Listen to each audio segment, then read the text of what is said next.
राधा राधा राधा राधा श्री राधा राधा राधा राधा राधा राधा। हाँ, बहुत सी है।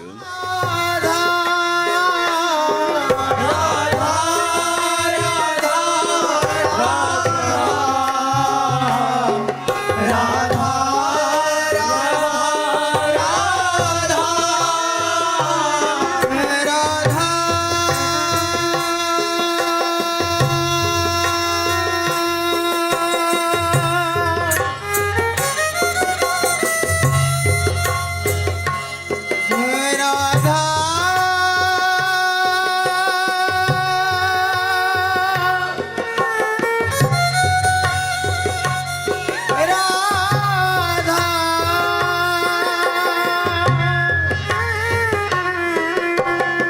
श्री राधा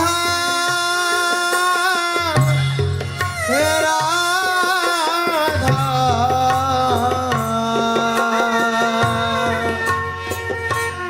हे राधा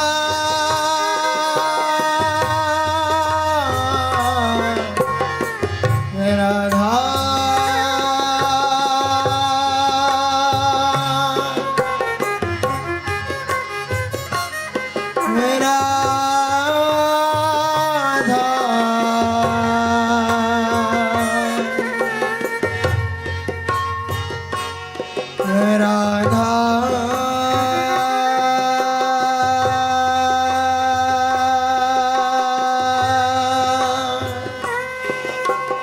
मेरा राधा राधा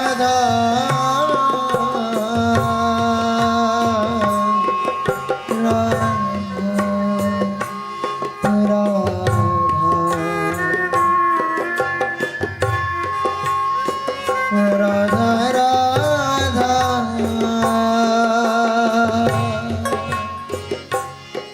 राधा